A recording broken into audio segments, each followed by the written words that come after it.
Hindi na nakapagpigil pa ang former presidential spokesperson Harry Roque at binanatan nito si Vice Ganda. Ito'y matapos umanong patutsadahan ng TV host comedian si Duterte sa naganap na Super Divas concert nila ni Asia's songbird Regine Velasquez sa Araneta Coliseum.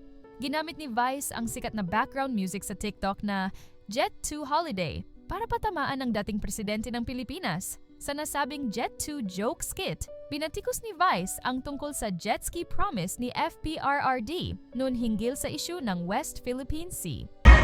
Nothing beats a jet ski holiday.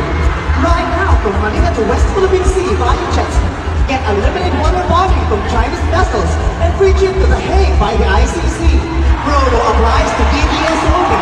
Big numbers and DBMs are prohibited. Huwag niyo kong subukan mga puntang ngayon.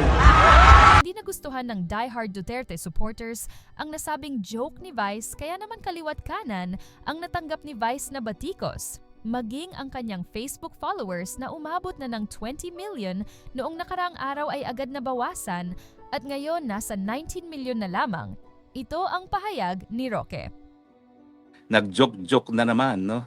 At binuhay niya yung jet ski na sinabi ni Tatay Digong nung kampanya na pupunta siya doon sa mga Chino in a jet ski at paalisin sila dahil ang inaangkin nila ay teritoryo ng Pilipinas. At sinabi pa nitong Vice Ganda, win a one-trip jet ski ticket to The Hague. Well, alam nyo, matagal na ako naninindigan sa karapatan ng malayang pananalita. Totoo, may karapatan si Vice Ganda na magsabi kung ano mang gusto niyang sabihin, kung ano kanyang nasa loobin. No? Ang akin lang, siguro Vice, bago ka magsalita ng ganyan, aminin mo muna na ang nagpapasweldo sa iyo ay ang mga tambaluslos. Yung kumpanya kung saan may ere yung programa, pag-aari na ngayon ni tambaluslos. Dapat sana meron ka man lang disclosure para naman malaman ng taong bayan kung saan ka nanggagaling, kung saan nanggagaling yung mga galit na meron ka laban kay PRRD. Na ang kabuhayan mo nakasalalay ngayon kitambaluslos.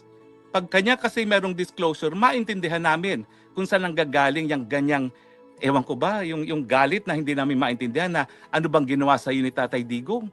Naalala namin nung in-interview mo si Tatay Digong nung presidente siya, hangang-hanga ka. Alam ko sa akin, hit na hit mo ako, pero alam ko na naman yun, no? Wala naman akong pakialam sa'yo. No? Pero nung ikaw ay nag-interview kay Tatay Digong, hangang-hanga ka sa kanya, tapos ngayon kung ano-anong sinasabi mo.